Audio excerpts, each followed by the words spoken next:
சுதா அவர்கள் தனது அறையில் அமர்ந்து டிவியை பார்த்து கொண்டிருந்தார். அப்போது திடீரென்று ஏதோ எரிவது போன்ற வாசனை வந்தது. அவர் நெற்றியை சுருக்கிக் கொண்டு குரல் கொடுத்தார். பூனம், ஓ மருமகளே பூனம். எந்த பதிலும் வராததால் சுதா அவர்களின் கவலை அதிகரித்தது. அவர் எழுந்து சமையலறையை நோக்கி சென்றார். சமையலறையின் காட்சியைக் கண்டு அவர் அதிர்ச்சியடைந்தார். தரையில் பால் ஒரு வெள்ளை நதி போல வழிந்து கொண்டிருந்தது. கேஸ் அடுப்பு எரியும் சத்தத்துடன் எரிந்து கொண்டிருந்தது. பாத்திரத்தில் மீதமிருந்த பால் கருகி கருப்பு சாம்பலாக மாறியிருந்தது. சமையலறை முழுவதும் புகைமயமாக இருந்தது. சுதா அவர்கள் சுறுசுறுப்புடன் கேஸை அணைத்துவிட்டு உரத்த குரலில் கேட்டார். ஓ கடவுளே, பூனம், என்ன செய்திருக்கிறாய்?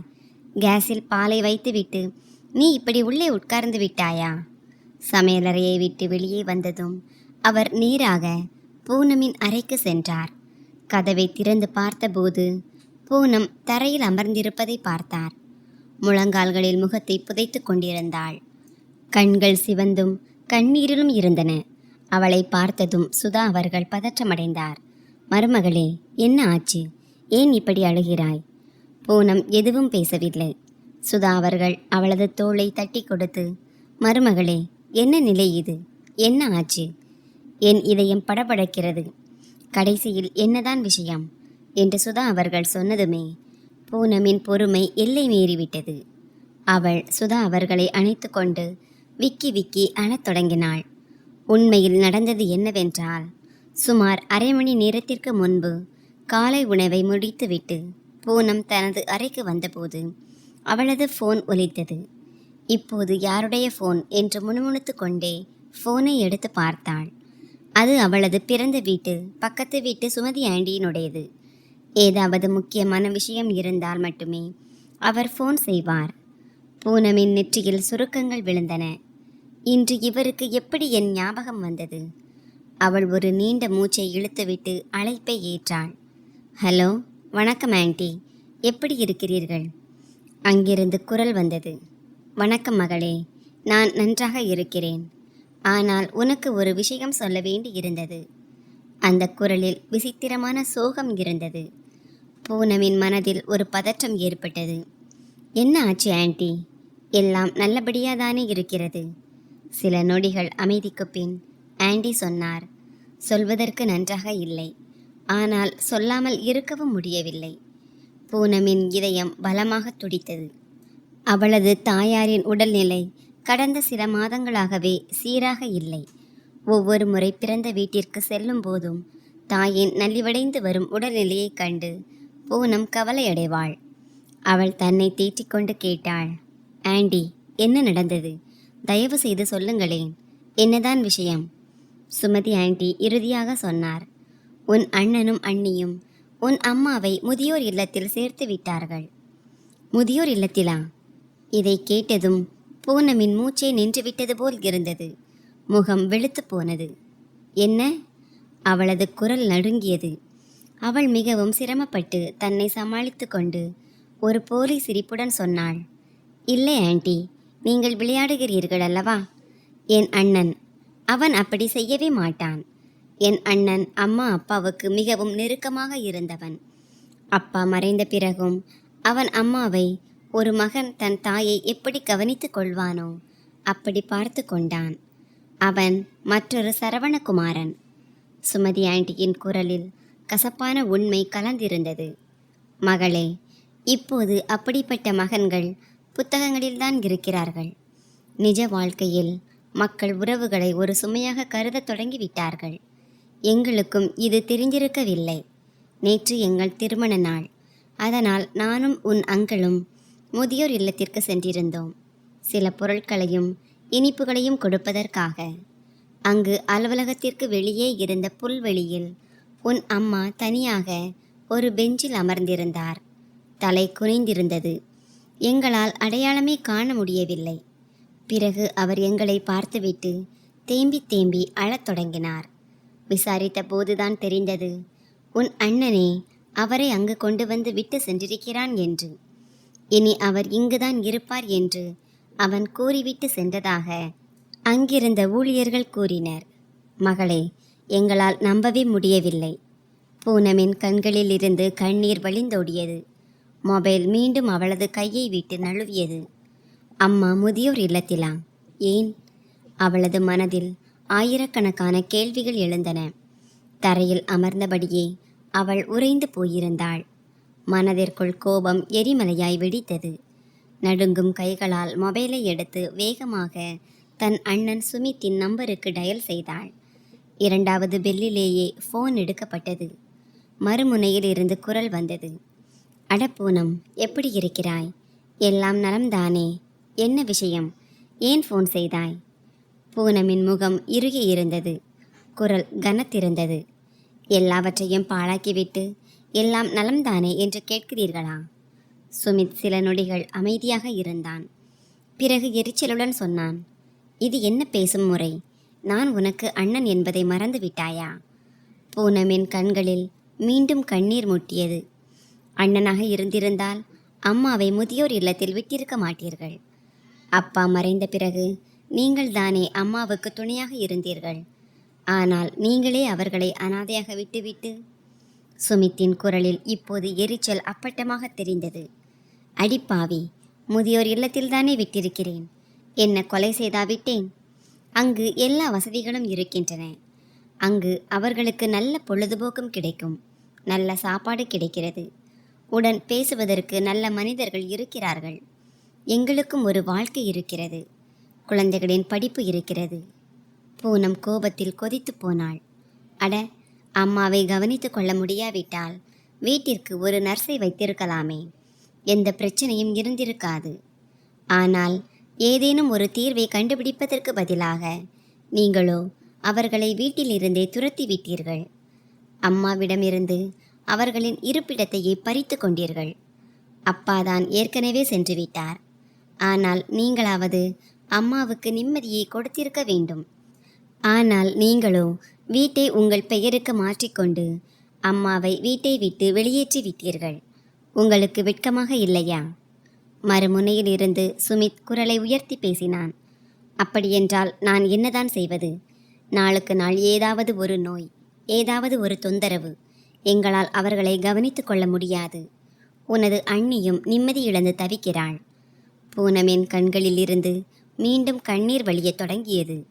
அவள் கூறினாள், எந்த அம்மா சிறு வயதிலிருந்து இன்று வரை உங்களுடைய ஒவ்வொரு ஆசையையும் நிறைவேற்றினாரோ, லட்சக்கணக்கான துன்பங்களை சகித்து கொண்டும் உங்களுக்கு எந்த குறையும் வைக்கவில்லையோ, அவரையே நீங்கள் சுமையாக நினைத்து விட்டீர்கள். சுமித் முற்றிலும் ஆத்திரமடைந்தான். இப்போது என் மூளையை குடையாதே. அவ்வளவு அக்கறை இருந்தால் நீயே போய் அம்மாவை உன்னுடன் கூட்டிச் செல். இவ்வளவு மட்டும் கூறிவிட்டு அவன் ஃபோனை துண்டித்தான். பூனமிற்குள் எல்லாமே உடைந்து சிதறியது. சுமித்தின் கசப்பான வார்த்தைகள் இன்னும் அவளது காதுகளில் உரைத்து கொண்டிருந்தன. அம்மாவின் அந்த தனிமையான ஆதரவற்ற முகம் அவளது மனதில் மீண்டும் மீண்டும் வந்து போனது.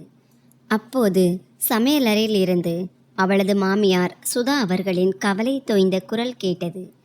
பூனம் மருமகளே, எங்கே இருக்கிறாய்? ஆனால் பூனமிற்கு எங்கே நினைவு இருந்தது? உடல் மட்டும்தான் அங்கே இருந்தது. அவளது ஆன்மாவோ எங்கோ இருந்தது போல அசைவற்று அமர்ந்திருந்தாள். பூனம் கனத்த குரலில் நடந்த அனைத்தையும் கூற சுதா அவர்கள் திகைத்து போனார். அவர் மெதுவாக பூனமின் கண்ணீரை துடைத்து தலையை கோதினார். பூனம் அழுது கொண்டே கூறினாள், அம்மா உடல்நிலை சரியில்லாமல் இருக்கிறார்கள் அத்தை. அங்கு அவர்களை சரியாக கவனித்துக் கொள்கிறார்களோ இல்லையோ தெரியவில்லை. அவர்களை இந்த நிலையில் என்னால் அங்கு விட்டுவிட முடியாது. சுதா அவர்கள் ஒரு பெருமூச்சு விட்டார். இதை கேட்டு அவரும் அதிர்ச்சி அடைந்திருந்தார். மருமகளே, நீ கவலைப்படாதே.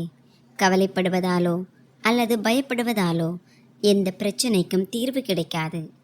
சற்று தயக்கத்துடன் பூனம் மெதுவாக கேட்டாள், அத்தை, நான் அவர்களை இங்கே நம் வீட்டிற்கு அழைத்து வரட்டுமா? உங்களுக்கு எந்த ஆட்சேபனையும் இல்லை என்றால் என்று கூறிவிட்டு அவள் மௌனமானாள். மாமியாருக்கு எங்கே கோபம் வந்துவிடுமோ என்ற பயம் அவளுக்கு இருந்தது. ஆனால் சுதா அவர்கள் ஒரு புத்திசாலியான மற்றும் அன்பான பெண்மணி. அவர் பூனமின் முகத்தை தன் கைகளில் ஏந்தி புன்னகையுடன் கூறினார், அட மருமகளே, இதில் கேட்பதற்கு என்ன இருக்கிறது? உன் அம்மாவை இந்த நிலையில் தனியாக விட்டுவிட முடியாது. அவர்களுக்கு இப்போது கவனிப்பு தேவை. நீ அவர்களை கண்டிப்பாக இங்கே அழைத்து வர வேண்டும். பூனமின் கண்களில் மீண்டும் நம்பிக்கையின் ஒளி பிறந்தது. தன் வலியை யாரோ ஒருவர் புரிந்து கொள்கிறார்கள் என்ற நிம்மதி அவளுக்கு கிடைத்தது. மாலை நேரத்திற்குள் பூனம் தன் கணவர் பவன் மற்றும் மாமியார் சுதா அவர்களுடன் முதியோர் இல்லத்தை அடைந்தாள். அங்கிருந்த சூழ்நிலை சோகமாகவும் பாரமாகவும் இருந்தது. அங்கிருந்த பழைய மின்விசிறிகள் மிக குறைந்த காற்றையே தந்து கொண்டிருந்தன. எப்படி ஒரு மகன் தன் தாயை இப்படிப்பட்ட ஒரு சூழ்நிலையில் விட்டு செல்ல முடியும் என்று பார்த்து பூனமும் சுதா அவர்களும் அதிர்ச்சி அடைந்தனர். பூனம் தன் அம்மாவை பார்த்தாள். அவளது இதயம் அப்படியே நொறுங்கி போனது போல இருந்தது. தீபா அவர்கள் ஒரு மூலையில் அமைதியாக அமர்ந்திருந்தார். கண்கள் பாதியளவு மூடி உடல் பலவீனமாக காணப்பட்டது. ஆனால் பூனமை பார்த்த உடனேயே அவரது உடலில் ஒரு புதிய உயிர் வந்தது போல இருந்தது. அவரை பார்த்ததும் பூனமின் கண்கள் குளமாயின. அம்மா என்று பூனம் ஓடி சென்று அவரை கட்டியணைத்து கொண்டாள். பூனம் எந்த ஒரு தாமதமும் இன்றி அங்கிருந்த நடைமுறைகளை முடித்துவிட்டு தன் அம்மாவை அந்த முதியோர் இல்லத்திலிருந்து தன் வீட்டிற்கு அழைத்து வந்தாள். வழியெங்கும் தீபா அவர்கள் அமைதியாகவே இருந்தார். சுதா அவர்கள் ஏற்கனவே அவருக்காக எல்லாவற்றையும் தயார் செய்து வைத்திருந்தார். விருந்தினர் அறையில் படுக்கை தயார் செய்யப்பட்டிருந்தது. சுத்தமான படுக்கை விரிப்பு மற்றும் மென்மையான தலையணை. தீபா அவர்கள் உள்ளே வந்தபோது சற்று தயங்கினார். மனதிற்குள் ஒரு சிறிய பாரமும் இருந்தது. மகளின் புகுந்த வீட்டில் வாழ்வது என்பது அவ்வளவு எளிய விஷயம் அல்லவே. ஆனால் அவர் கடவுளின் சித்தம் என்று நினைத்து அமைதியாக தன் விதியை ஏற்றுக்கொண்டார். நாட்கள் நகரத் தொடங்கின. பூனமும் சுதா அவர்களும் தீபா அவர்களை கவனித்துக் கொள்வதில் எந்த குறையும் வைக்கவில்லை. சுதா அவர்கள் அதிகாலையிலேயே எழுந்து அவருக்கு பிடித்தமான எளிய காலை உணவை தயாரிப்பார். குறைந்த மசாலா சேர்க்கப்பட்ட கஞ்சி அல்லது கோதுமை ரவை உணவு. சுதா அவர்கள் இதையெல்லாம் செய்வதைக் கண்டு பூனம் கூறுவாள், என் பெற்ற தாயை கூட நான் இந்த அளவிற்கு கவனித்திருக்க மாட்டேன். அந்த அளவிற்கு என் மாமியார் கவனிக்கிறார். இப்போது அந்த இரு வயதான பெண்களும் பெரும்பாலும் ஒன்றாக அமர்ந்து பேசிக்கொள்வார்கள். பழைய நினைவுகளை பகிர்ந்து கொள்வார்கள். சில நேரங்களில் பஜனை பாடல்களையும் முணுமுணுப்பார்கள். தீபா அவர்களின் கண்களில் ஒரு புதிய ஒளி திரும்பியிருந்தது. அதை கண்டு பூனமின் மனதிற்குள் நிம்மதி நிலவியது. சுமித் தன் தாய்க்கு செய்ய வேண்டிய கடமைகளில் இருந்து முகம் திருப்பி இருந்தாலும் தன் தாய்க்கு கிடைக்க வேண்டிய அன்பையும் மரியாதையையும் தன்னால் கொடுக்க முடிகிறதே என்ற திருப்தி அவளுக்கு இருந்தது. ஆனால் காலச்சக்கரத்தை யாராலும் நிறுத்த முடியாது. பூனமின் வீட்டிற்கு வந்து சுமார் 1 வருடம் ஆன நிலையில் தீபா அவர்களின் உடல்நிலை திடீரென மோசமடையத் தொடங்கியது. ஆரம்பத்தில் சளி, இருமல் மற்றும் பலவீனம் மட்டுமே இருந்தது. ஆனால் மெல்ல மெல்ல அவரது மூச்சு திணறத் தொடங்கியது. பூனமும் பவனும் மருத்துவரிடம் ஆலோசனை பெற்று மருந்துகளை மாற்றினர். ஆனால் தீபா அவர்களின் நிலைமை நாளுக்கு நாள் மோசமடைந்து கொண்டே சென்றது. ஒரு நாள் காலையில் சுதா அவர்கள் வழக்கம் போல தீபா அவர்களுக்காக சூடான டீ தயாரித்து கொண்டு வந்து அவரை எழுப்புவதற்காக குரல் கொடுத்தார். ஆனால் அவரோ படுக்கையில் அசைவற்று படுத்திருந்தார். அவரிடமிருந்து எந்த பதிலும் வரவில்லை. பூனம் மருமகளே என்று சுதா அவர்கள் குரல் கொடுத்து அழைக்க பூனம் உள்ளே வந்தாள். தன் மாமியார் தன் அம்மாவை எழுப்ப முயற்சிப்பதை கண்டாள். ஆனால் அம்மாவின் கண்கள் மூடியிருந்தன. முகத்தில் ஒரு விசித்திரமான அமைதி நிலவியது. பூனம் அருகில் சென்று பார்த்தபோது அவரது மூச்சும் நின்றிருந்தது. தீபா அவர்கள் இறைவனடி சேர்ந்து விட்டார் என்பதை அவர்கள் இருவரும் புரிந்து கொண்டனர். பூனமின் இதயம் அப்படியே நொறுங்கியது. அவள் தன் அம்மாவின் அருகில் அமர்ந்து கதறி அழத் தொடங்கினாள். சுதா அவர்களும் பவனும் அவளை தேற்றினர். ஆனால் அவளது கண்ணீர் பெருக்கை நிறுத்த முடியவில்லை. சுமித்தை தவிர ஒட்டுமொத்த குடும்பமும் தீபா அவர்களின் இறுதி ஊர்வலத்தில் ஒன்றிணைந்திருந்தது. பூனம் அவனுக்கு ஃபோன் செய்து அம்மா மறைந்த செய்தியை கூறியிருந்தாள். இருந்தபோதிலும் அவன் வரவில்லை. தீபா அவர்கள் இப்போது வெறும் நினைவாக மட்டுமே எஞ்சியிருந்தார். ஆனால் பூனமின் மனதில் ஒரு வலி என்றென்றும் தங்கிவிட்டது. அண்ணனின் இந்த அலட்சியம், அம்மாவின் சிதை எரிந்து கொண்டிருக்கும் போது கூட சுமித் அங்கு இல்லை. இந்த இரக்கமற்ற குணம் பூனமை உள்ளுக்குள் உலுக்கியிருந்தது. ஒரு நாள் பால்கனியில் அமர்ந்து டீ பருகிக் கொண்டே சுதா அவர்கள் சிந்திக்கத் தொடங்கினார். இந்த உலகம் எவ்வளவு சுயநலமாக மாறிவிட்டது. பெற்ற தாய் இறந்த பிறகும் கூட ஒரு மகனுக்கு எந்த பாதிப்பும் இல்லாமல் போய்விட்டதே. ஆனால் அவளது பார்வை எதிரே அமர்ந்து லேப்டாப்பில் ஏதோ வேலை செய்து கொண்டிருந்த பவன் மீது விழுந்தபோது மனதில் ஒரு நிம்மதி பரவியது. கடவுளுக்குத்தான் நன்றி சொல்ல வேண்டும், எனக்கு பவன் போன்ற ஒரு மகன் கிடைத்ததற்கு. தன் அம்மாவை தன்னை விட்டு பிரிப்பதை பற்றி அவன் நினைத்து கூட பார்க்க மாட்டான். இப்படி சிந்திக்கும்போது அவளது கண்களில் லேசான கண்ணீர் முட்டியது. அன்பான பார்வையோடு தன் மகனை ரசித்து பார்த்தாள். நாட்கள் இப்படியே கடந்து கொண்டிருந்தன. அது ஒரு மாலை நேரம். பூனமும் பவனும் ஏதோ ஒரு முக்கியமான வேலைக்காக வெளியே சென்றிருந்தனர். வீட்டில் சுதா அவர்கள் மட்டும்தான் இருந்தார். அப்போது வாசலில் காலிங் பெல் ஒலித்தது. அவர் கதவை திறந்தபோது ஒரு கூரியர் ஊழியர் நின்றிருந்தார். மேடம், பவன் என்ற பெயரில் ஒரு கூரியர் வந்திருக்கிறது. சரி மகனே, என்னிடம் கொடு. அவன் என் மகன்தான். அவர் கையெழுத்திட்டு அந்த பார்சலை வாங்கினார். கூரியர் கவரின் மீது அப்பாயின்மெண்ட் லெட்டர் என்று எழுதப்பட்டிருந்தது. சுதா அவர்கள் படித்தவர்தான். கடிதத்தை திறந்து பார்ப்பது அவரது நோக்கமல்ல. ஆனால் கவரை கையில் எடுத்தபோது அது சற்றே திறந்திருந்தது. ஆர்வத்தின் காரணமாக அவர் அதை திறந்து படித்தார். அதில் படித்த விஷயம் அவரை அதிர்ச்சியடைய வைத்தது. பவனுக்கு வெளிநாட்டில் வேலை கிடைத்திருக்கிறது என்பதை புரிந்து கொள்ள சுதா அவர்களுக்கு அதிக நேரம் பிடிக்கவில்லை. அதுவும் ஒரு புகழ்பெற்ற நிறுவனத்தில் தற்போதைய சம்பளத்தை விட பல மடங்கு அதிகமான சம்பளத்தில் வேலை கிடைத்திருந்தது. பவன் இதை பற்றி அவரிடம் ஒரு வார்த்தை கூட சொல்லவில்லை. சுதா அவர்கள் ஆச்சரியத்துடன் முணுமுணுத்தார். அவர் அந்த பார்சலை மிகவும் கவனமாக ஏற்கனவே இருந்தபடியே மீண்டும் கவருக்குள் வைத்தார். மிகுந்த பொறுமையுடன் அந்த கடிதத்தை மகன் மற்றும் மருமகளின் அறைக்கு எடுத்து சென்று கட்டிலுக்கு அருகில் இருந்த மேஜையின் மீது வைத்தார்.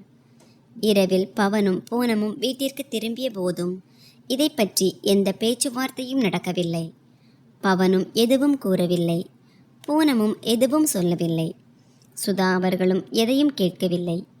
இப்போது மகன் என்னிடம் வந்து எல்லாவற்றையும் கூறுவான் என்ற ஒரு எதிர்பார்ப்பு அவரது மனதில் இருந்தது. ஆனால் அவர்களோ தங்கள் உலகத்திலேயே மூழ்கி இருந்தனர்.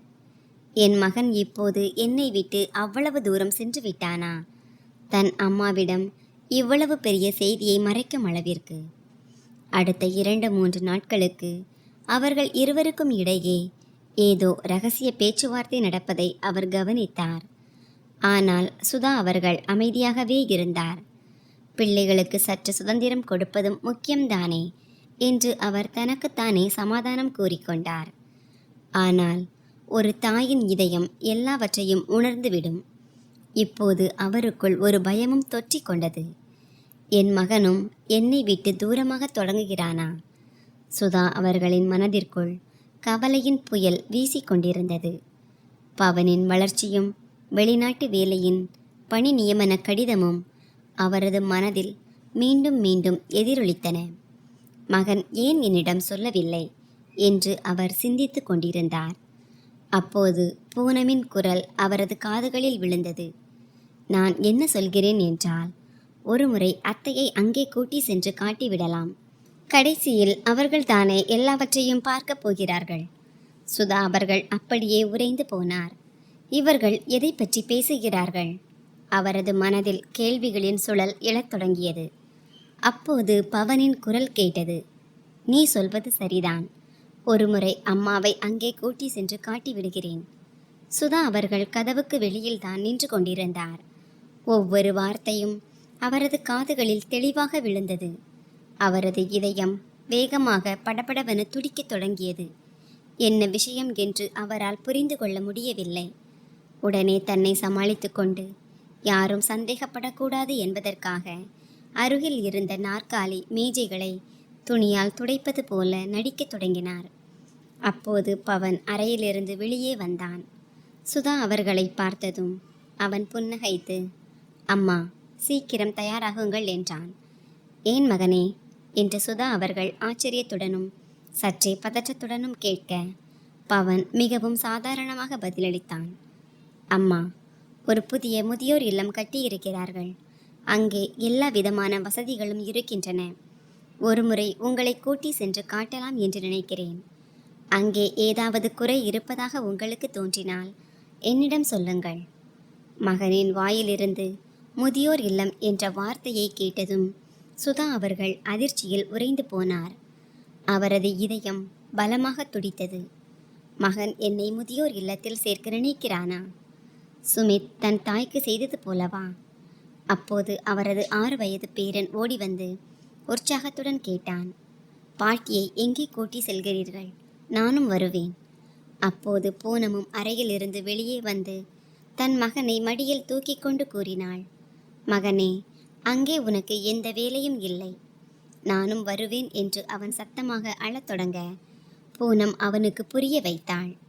அடடா, பாட்டி நாளைக்கு தான் முதியோர் இல்லத்திற்கு போக வேண்டும். இன்று சும்மா போய் பார்ப்பதற்காகத்தான் கூட்டி செல்கிறோம்.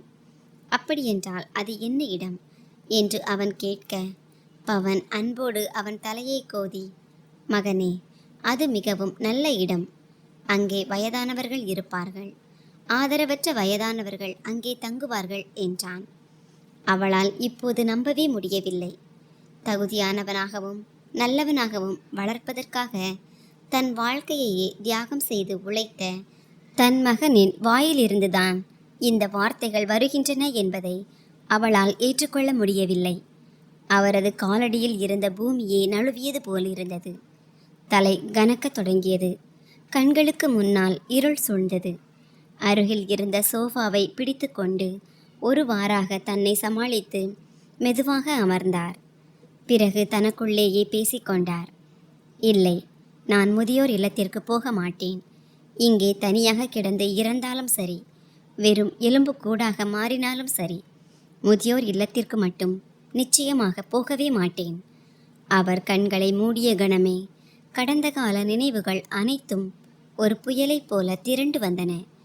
அவரது கண்கள் வெறிச்சோடி கிடந்தாலும் மனம் கடந்த காலத்தின் ஆழத்திற்குள் மூழ்கியது. அப்போது அவருக்கு திருமணமாகி வெறும் 10 ஆண்டுகளே ஆகியிருந்தன. பவனுக்கு 8 வயது, மகள் பூஜாவிற்கு 6 வயது.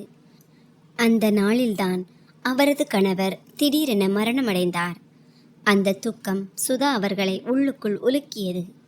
இரவின் தூக்கத்தையும் பகலின் நிம்மதியையும் பறித்தது. இந்த சிறு குழந்தைகளை எப்படி வளர்க்கப் போகிறேன் என்ற ஒரே கேள்வி அவரது மனதை அரித்து கொண்டிருந்தது. தன் குழந்தைகளின் பிஞ்சு முகங்களை பார்க்கும்போது அவரது இதயம் மூழ்கிவிடும். ஆனால் அதே குழந்தைகள்தான் அவரது தைரியமாகவும் மாறினர். சுதா அவர்கள் தோல்வியை ஒப்புக்கொள்ளவில்லை. ஒரு தனியார் பள்ளியில் வேலைக்கு சேர்ந்தார். சம்பளம் அவ்வளவு பெரிதாக இல்லை. ஆனால் அவரது தன்னம்பிக்கை பெரிதாக இருந்தது. அவர் இரவும் பகலும் உழைத்தார். பள்ளி முடிந்த பிறகு வீட்டிலேயே டியூஷன் எடுக்கத் தொடங்கினார். பவனும் பூஜாவும் தன் தாயின் உழைப்பை புரிந்து கொண்டனர். பவன் சிறிய வயதிலேயே அம்மாவிற்கு உதவத் தொடங்கினான்.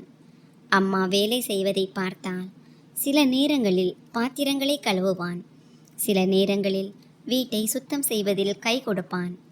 ஒரு நாள் சுதா அவர்கள் நள்ளிரவு வரை டியூஷன் எடுத்துவிட்டு முற்றிலும் களைத்து போயிருந்த போது பவன் அவரது தோள்களை அழுத்திவிட்டு கொண்டே கூறினான், அம்மா, நான் வளர்ந்து சம்பாதிக்க தொடங்கியதும் உங்களை ஒரு வேலையும் செய்ய விடமாட்டேன். நீங்கள் சும்மா ஓய்வெடுத்தால் போதும். அந்த பிஞ்சு குழந்தையின் வார்த்தைகளை கேட்டு சுதா அவர்களின் முகத்தில் புன்னகை மலர்ந்தது. என் செல்லமே, நீ எவ்வளவு புத்திசாலி. காலம் கடந்தது. பவன் தன் தாய்க்கு கொடுத்த வாக்கை நிறைவேற்றினான். அவனது உழைப்பிற்கு பலன் கிடைத்து அவனுக்கு ஒரு நல்ல வேலை கிடைத்தது. பிறகு, அம்மா, நாம் ஒரு நல்ல காலனியில் வீடு வாங்க வேண்டும் என்று மகன் பிடிவாதம் பிடித்தான். சுதா அவர்களும் மகன் சொல்வது சரிதான் என்று நினைத்தார். தன் பெயரில் இருந்த பழைய வீட்டை விற்றார். வருடக்கணக்காக சேர்த்து வைத்திருந்த சேமிப்பையும் எடுக்க வேண்டியதாயிற்று. பிறகு இந்த புதிய வீட்டை வாங்கினர். வீட்டின் பத்திரப்பதிவை மகனின் பெயரிலேயே செய்தார். உறவினர்கள் எல்லாவற்றையும் மகன் வசம் ஒப்படைக்காதீர்கள் என்று அறிவுரை கூறினர். ஆனால் சுதா அவர்கள் கேட்கவில்லை. இன்றில்லாவிட்டாலும் நாளைக்கு எல்லாமே மகனுடையது தானே என்று நினைத்தார். அதன் பிறகு பூஜாவிற்கு ஒரு நல்ல குடும்பத்தில் திருமணம் நடந்தது. பவனுக்கும் பூனமுடன் திருமணம் முடிந்தது. பூனமும் சுதா அவர்களை தன் தாயாகவே நடத்தினாள். வீட்டில் மகிழ்ச்சி வெள்ளம் கரை புரண்டது. பவன் தன் திறமையால் வேலையில் அடுத்தடுத்து உயர்வுகளை பெற்றான். ஒவ்வொரு முறையும் சுதா அவர்களின் நெஞ்சு பெருமையால் விரிந்தது. பிறகு அவர்களது பரம்பரை நிலமும் பாகப்பிரிவினை செய்யப்பட்டது. அந்த நேரத்தில் நிலத்தின் விலை விண்ணை தொட்டிருந்தது. அந்த நிலத்தை என்ன செய்வது என்ற முடிவை சுதா அவர்கள் தன் மகனிடமே விட்டுவிட்டார். மகன் சமர்த்தானவன். எதிர்காலத்தில் எல்லாவற்றையும் அவன்தானே பார்த்து கொள்ளப் போகிறான். அப்படி இருக்கும்போது இப்பொழுதே ஏன் அவனிடம் ஒப்படைக்க கூடாது என்று நினைத்தார்.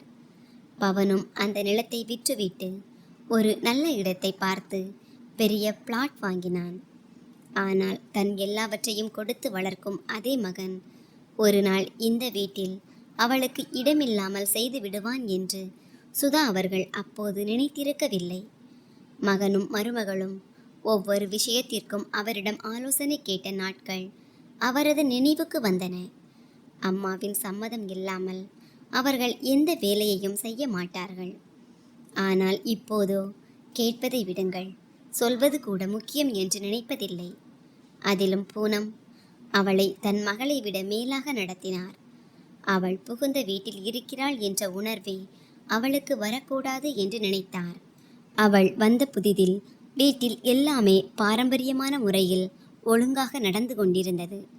ஆனால் சீக்கிரமே எல்லாமே மாறத் தொடங்கியது. அனைத்து வேலைகளையும் பூனம் தனக்கு தகுந்தாற்போல் தன் பாணியில் மாற்றிக்கொண்டாள். அவர் ஏதேனும் சொல்ல முயன்றபோது, அத்தை, இப்போது அந்த காலம் எல்லாம் இல்லை. இந்த நவீன காலத்தில் எல்லாமே நவீன முறையில்தான் நடக்க வேண்டும். நீங்கள் இனி ஓய்விடுங்கள், கவலைப்பட வேண்டாம், நான் எல்லாவற்றையும் பார்த்து கொள்கிறேன் என்ற பதில் கிடைத்தது. ஓய்வு என்ற பெயரில் அவர்கள் மெதுவாக அவரை ஓரங்கட்டி கொண்டிருந்தார்கள். அதை ஏன் அவரால் புரிந்து கொள்ள முடியவில்லை? பூனமின் அம்மா முதியோர் இல்லத்திற்கு அனுப்பப்பட்ட போது பூனம் எவ்வளவு வேதனைப்பட்டாள். ஆனால் அந்த நேரத்தில் அவளது ஒவ்வொரு வலியையும் இவர் பகிர்ந்து கொண்டார்.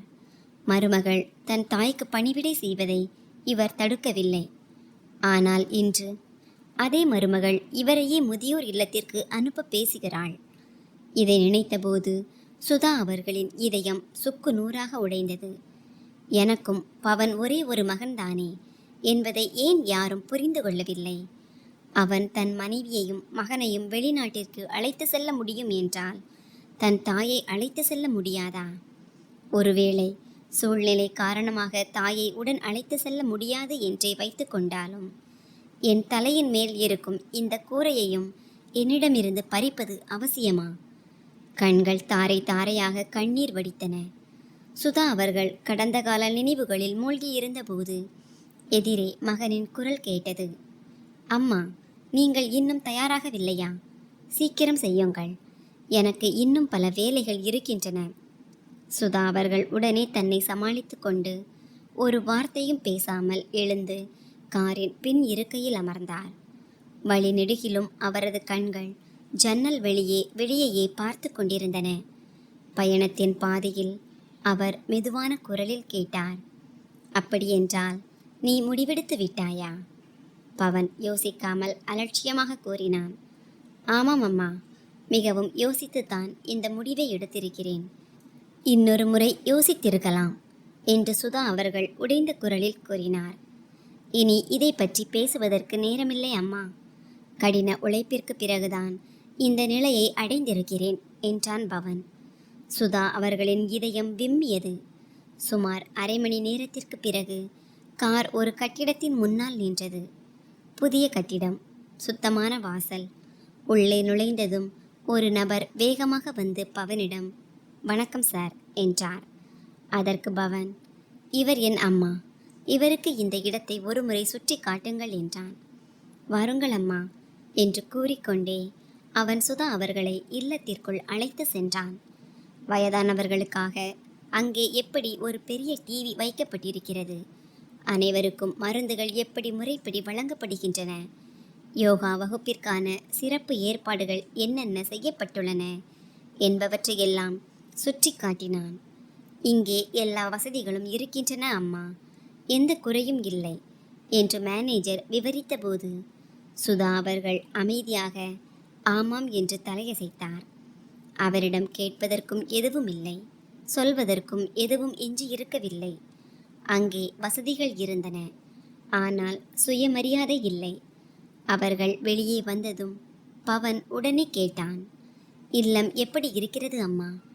ஏதேனும் குறை இருக்கிறதா?" சுதா அவர்கள் மௌனமாக இருந்தார். வெறும் இல்லை என்று தலையசைத்தார். பவன் நிம்மதி பெருமூச்சு விட்டான். "சரி மேனேஜர் அவர்களே, அம்மாவிற்கு எல்லாம் பிடித்திருக்கிறது. நாங்கள் நாளை இவரை அழைத்து வருகிறோம்." சுதா அவர்கள் மீண்டும் காரில் வந்து அமைதியாக அமர்ந்தார். வழி நெடுகிலும் சுதா அவர்கள் ஒரு வார்த்தை கூட பேசவில்லை. கண்களில் முட்டிய கண்ணீரால் காரின் ஜன்னலுக்கு வெளியே தெரிந்த காட்சிகள் யாவும் மங்கலாக தெரிந்தன.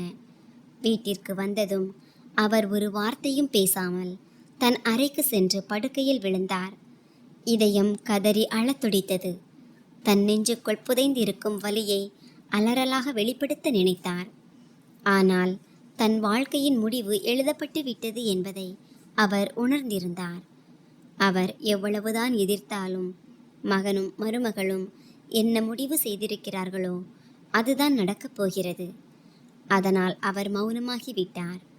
மனதிற்குள் தனக்குத்தானே சொல்லிக் கொண்டார், "சரி, முதியோர் இல்லம் சுத்தமாகத்தான் இருக்கிறது, வசதிகளும் நன்றாக இருக்கின்றன" என்று தன் மனதை தேற்ற முயன்றார்.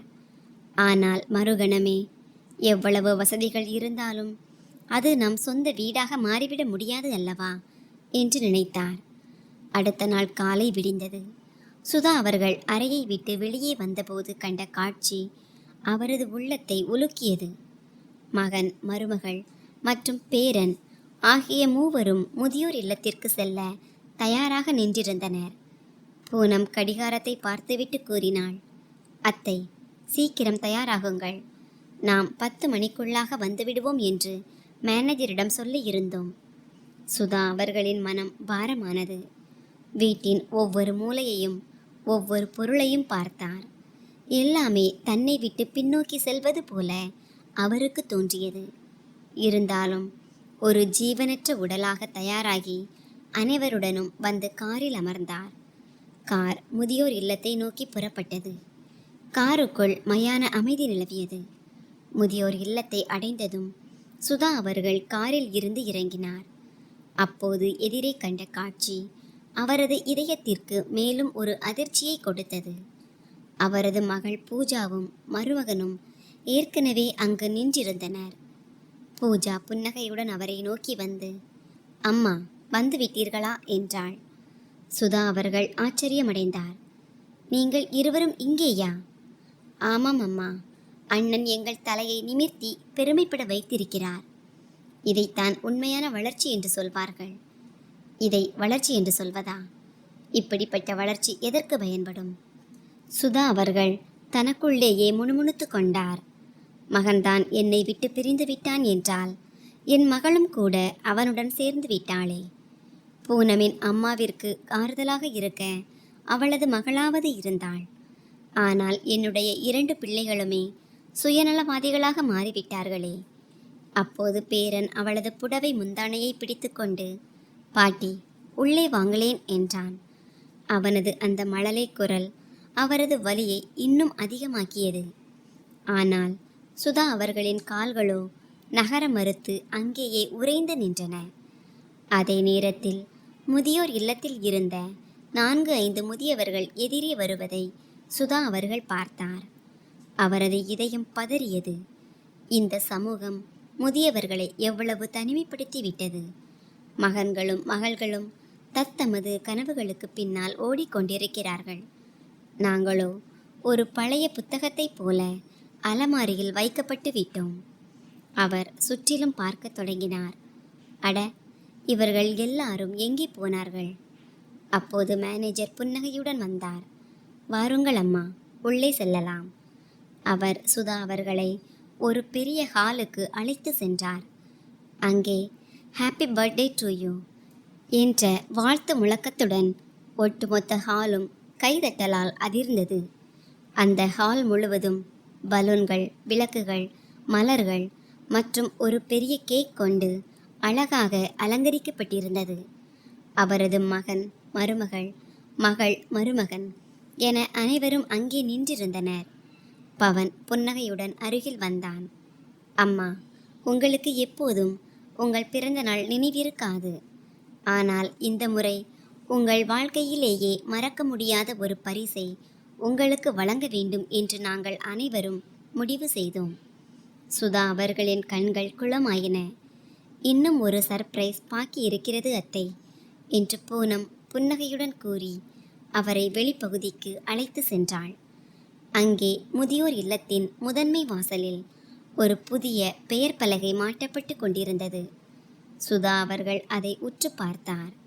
அந்த பலகையில் பெரிய எழுத்துக்களில் நடேசன் முதியோர் இல்லம் என்று எழுதப்பட்டிருந்தது. அது அவரது கணவர் பெயர். சுதா அவர்கள் திகைத்து நின்றார். பவன் தன் தாயின் கைகளை பற்றி கொண்டு கூறினான். அம்மா, நாங்கள் பூனமின் அம்மாவை அழைப்பதற்காக முதியோர் இல்லத்திற்கு சென்றபோது அங்கிருந்த மோசமான சூழ்நிலையை கண்டோம். அப்போதே நாம் ஏதேனும் ஒரு வழியில் முதியவர்களின் சேவைக்காக பங்களிக்க வேண்டும் என்று முடிவு செய்தோம். நீங்களும் எப்போதும் கூறுவீர்கள் அல்லவா, கடவுள் நமக்கு இவ்வளவு கொடுத்திருக்கும் போது நாமும் சமூக சேவைக்காக ஏதேனும் செய்ய வேண்டும் என்று. அந்த பாதையில் நாங்கள் எடுத்து வைத்த முதல் அடிதான் இது. சுதா அவர்களின் கண்கள் ஆச்சரியத்தால் விரிந்தன.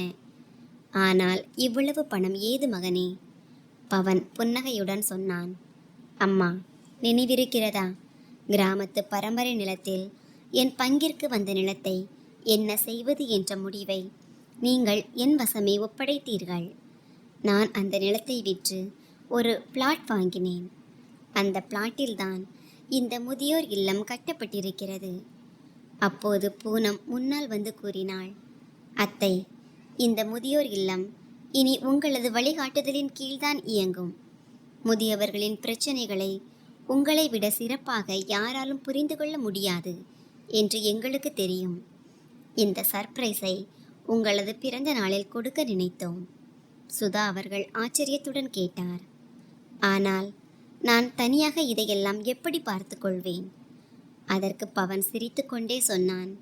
அட என்ன அம்மா, எந்த பிரச்சனையும் இருக்காது. நாங்கள் தான் உங்களுடன் இருக்கிறோமே. சுதா அவர்களின் கண்களில் மீண்டும் கண்ணீர் வழிந்தது. ஆனால் மகனே, நீ வெளிநாட்டிற்கு செல்வதாக இருந்ததே, வெளிநாடா? யார் உங்களிடம் சொன்னது என்று பவன் ஆச்சரியமாக கேட்க, சுதா அவர்கள் கூறினார். உன்னுடைய பணி நியமன கடிதத்தை நான் படித்தேன். அம்மா, அந்த கடிதம் வந்தது உண்மைதான். எனக்கு வெளிநாட்டு வேலைக்கான வாய்ப்பும் கிடைத்தது. சம்பளமும் இங்கு இருப்பதை விட பல மடங்கு அதிகம்தான். ஆனால் நான் அதை நிராகரித்து விட்டேன். இங்கு இருக்கும் நமக்கு என்ன குறை இருக்கிறது? அது மட்டுமில்லாமல் உங்களை இங்கே தனியாக விட்டுவிட்டு நாங்கள் சென்று விடுவோம் என்று நீங்கள் எப்படி நினைத்தீர்கள்? தன் மகனின் வார்த்தைகளை கேட்டதும் சுதா அவர்களுக்கு தலைகால் புரியவில்லை. பெருமிதத்தால் உடம்பெல்லாம் சிலிர்த்தது. கண்களில் இருந்து ஆனந்த கண்ணீர் தாரை தாரையாக கொட்டியது. அவர் தன் மகனையும் மருமகளையும் கட்டியணைத்து கொண்டார். அப்போது அந்த குடும்பத்தினரின் பாச பிணைப்பை கண்டு அங்கிருந்த முதியவர்களும் ஊழியர்களும் கைதட்டி ஆரவாரம் செய்தனர். அவர்களின் கண்களும் குளமாகின. நமக்கும் பவன் போன்ற ஒரு மகன் கிடைத்திருக்க கூடாதா என்று அங்கிருந்த ஒவ்வொரு முதியவரும் மனதிற்குள் ஏங்கினர். நண்பர்களே, இந்த கதை உங்களுக்கு எப்படி இருந்தது என்று கருத்து தெரிவிக்கவும். கதை பிடித்திருந்தால் அதை விரும்பி உங்கள் நண்பர்களுடன் பகிர்ந்து கொள்ளுங்கள். இது போன்ற புதிய சுவாரஸ்யமான கதைகளுக்கு எங்கள் சேனலை சப்ஸ்கிரைப் செய்யுங்கள்.